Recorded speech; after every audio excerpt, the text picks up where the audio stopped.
you can just go through the process of trying to find a series solution. If the method failed, then you know that that you may be expanding around the wrong points, and you can choose to expanding in other points, right? And so therefore it's just basically learning the method, general method, and then just try to do it. If you don't actually know how to, or actually forget how to classify, do the classification points, the critical points, right? And yeah, the series solution is basically just represent the solution in a series, power series, and then matching term by term and try to find an iteration relation between the coefficient. And in some simple cases, sometimes you can find a closed form representation of the coefficient as a function of the index. That would be, obviously, that would be a nice form, but sometimes it's not that easy to find that form. But the method is the same. The first example is quite trivial. Hopefully I have time to do that. This is a simple harmonic oscillator. You know the solution anyway. So d squared y dx squared plus omega squared y is equals to 0. Right, and then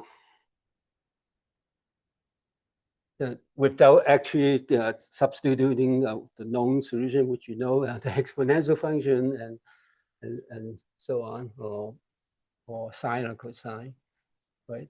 You just assume a certain series, and the form of the series usually start with index 0, which is still general because j equals 0 infinity, and you have a sub j x to the power j, but because you're adding a unknown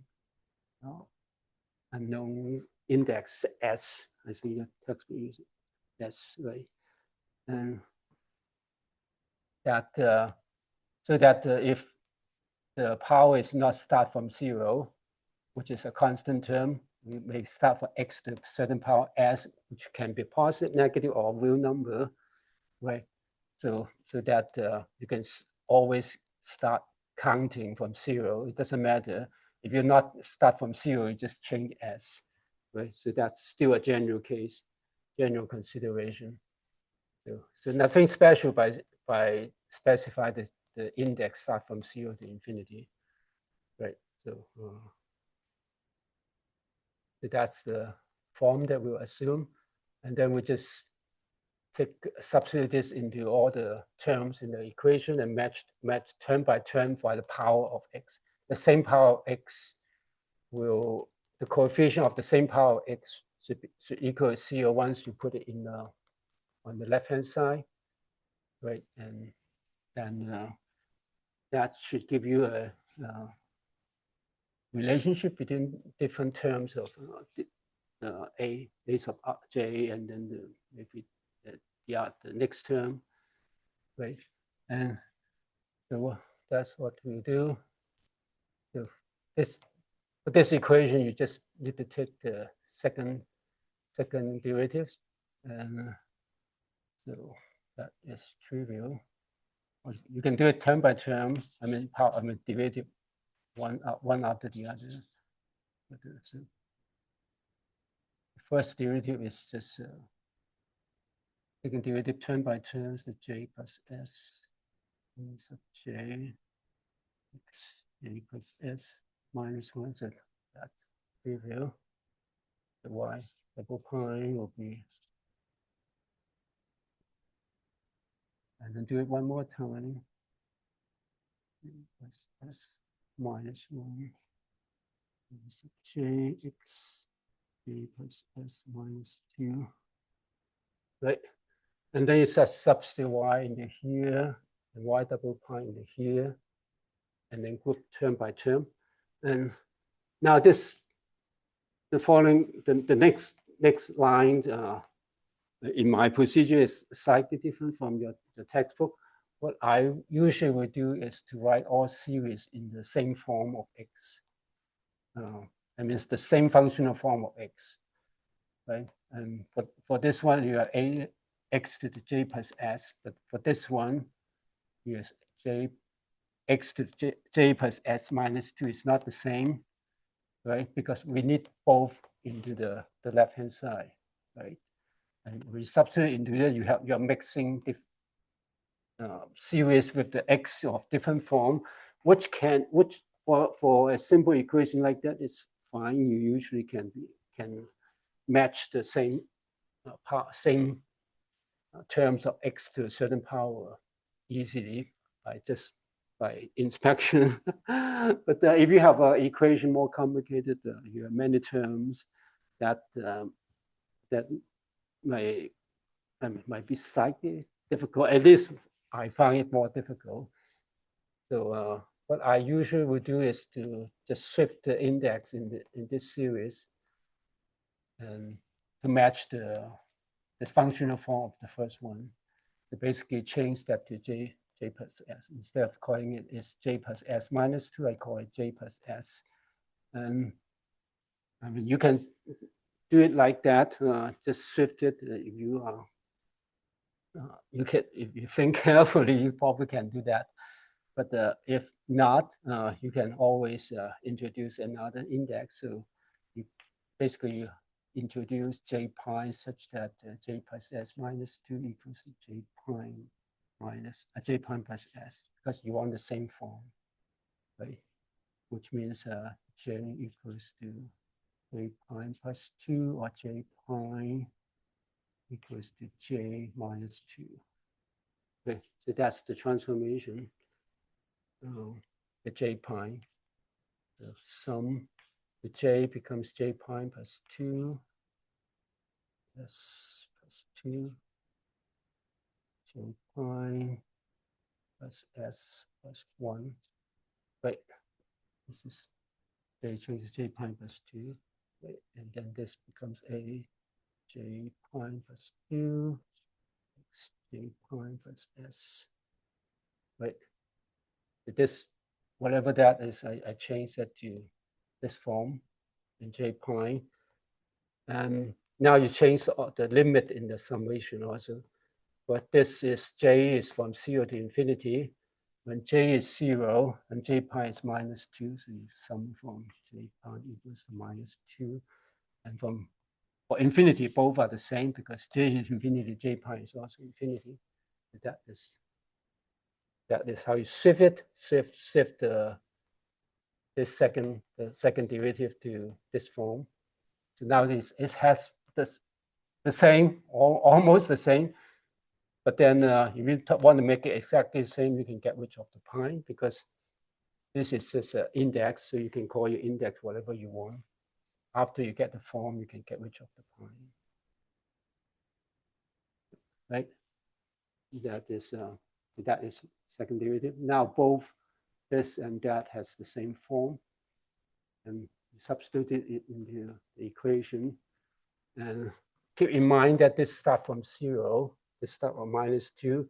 So there are two terms that you only have y double prime, but not y. Right? You have the j equals to minus 2 term and j equals to minus 1 term from double prime, y double prime, but not from y, right? So, so you can write that separately. So when j is minus 2, and minus 2 plus 2 is 0, you have s.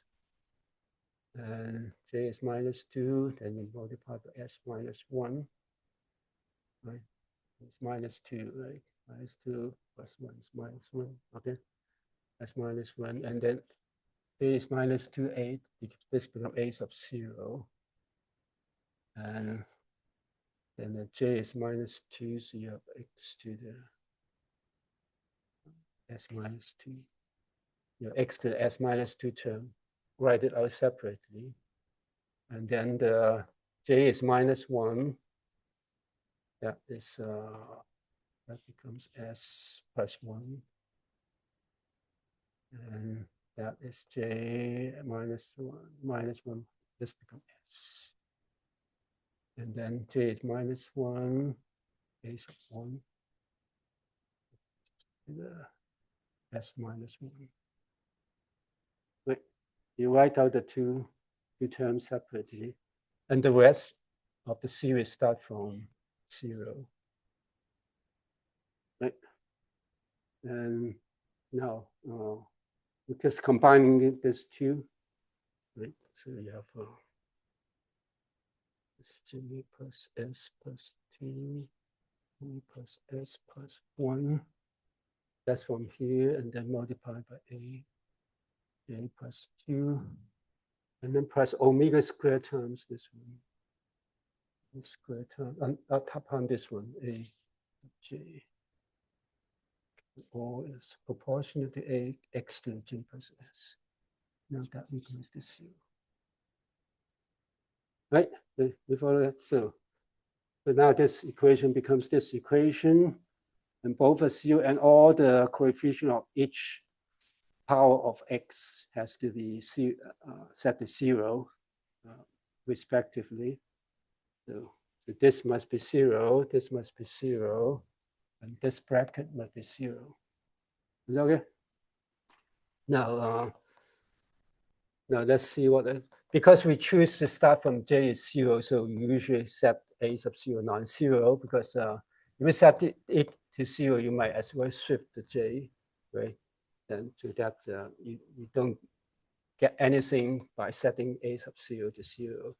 If a sub 0 is non-zero, then this must be true. So s times s minus 1 is 0, so s is equals to 0 or 1. So this equation, setting this to 0, this is called the initial equation. So basically that set the index s. That is the equation to find the index s. And now for this one is trivial, is s is equals to either 0 or 1, right? And you think about it, if s is 0, then a sub 0 term is a sub 0 times x sub 0, which is a constant term. So you have constant term, start with a constant term. If s is 1, then this is a sub j is start from 0. So you start with the linear term x, right? So there are two equations. Right. Now that makes sure that is 0. So you have two cases now for the second term. If s is 0, obviously that is fine. It's automatically 0. So a sub 1 is arbitrary, but you can set this to 0 if you want. It doesn't change the fact if you s at the non-zero 1, you're basically mixing the two equations. You will see that by the iteration equation. So in order to separate the two independent solutions, you might as well set a sub 1 to 0 for both choices of s. Right? If s is equals to 1, then the coefficient is not 0. S plus 1 and times s is not 0, then you must set a sub 1 to 0. Okay, so but either way, you can set a sub 1 to 0. Right?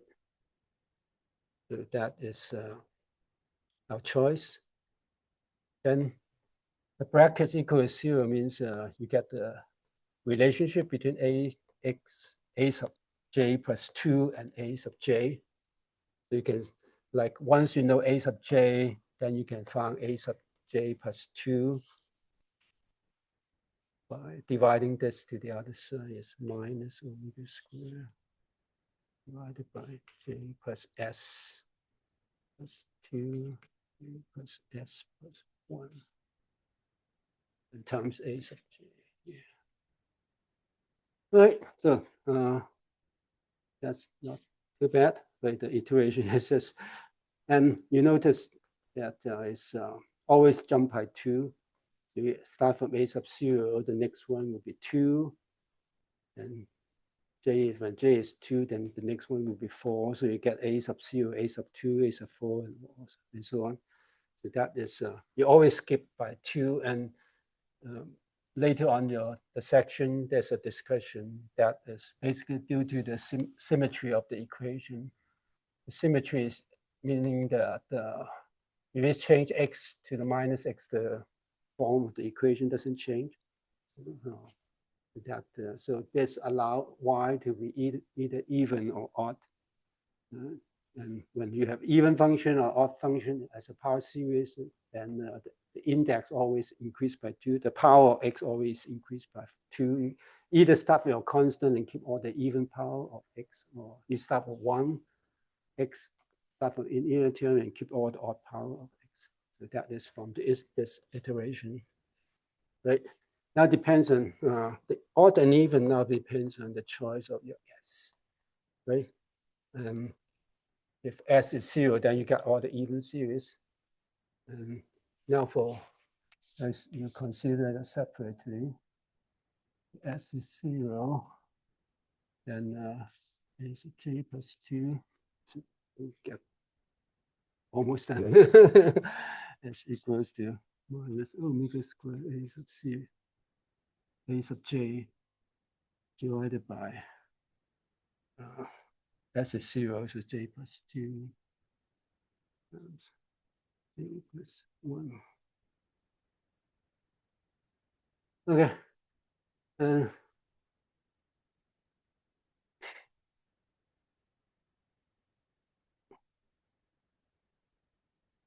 Now that is iteration equation, but sometimes you want to. I mean, this is like algorithm you can solve for the order coefficient, but if you for forms as simple as that, you probably can do find a closed form for the order a sub j as a function of j, and to do that is not too apparent from this one, although it's not. I mean, you probably can guess it, but one way to do it is just write out explicitly a few terms. Obviously, if j is 0, that's a constant. That is your choice. A sub 0 is a constant. And a sub 2 will be proportional to a sub 0. So every term will proportional to a sub 0. So that is basically your overall proportionality constant, because this is a linear equation. So you solve it up to a constant. So that constant, you can choose it to be a sub 0. A sub 0 is just like that. And then and you can write a sub 2 is minus omega squared a sub 0. And then you have j is 0, so you have 2 times 1, right? Or 2 factorial, right? And then a sub 4 is minus omega squared a sub 2. And then so a sub 2 would be given another omega squared a sub 0. And you already have 2 times 1. And a sub 4 will be this j will be 2 for this one, right? In order to get 4, j will be 2, so you have 4 times 3 times 3 times, there's 4 factorial. So, and then you have 2 of this minus omega squared. So you can almost like writing it like a to the 2n or 2j, whatever that is. It's different j now if it's equals to minus omega squared times j. And then 2j. Oh, yeah. Right? So if you park it back to here, the y will be a sub 0, summing over all the j from 0 to infinity, and minus omega squared is, and 2j. From x to the, now j is changed to 2j. Right, or the even power of j. Is okay? So that that you get a closed form. I think right. And if you familiar with the expansion of the sine and cosine function, you pretty sure you remember that this is the cosine function. Yeah, the a sub 0 cosine of omega x.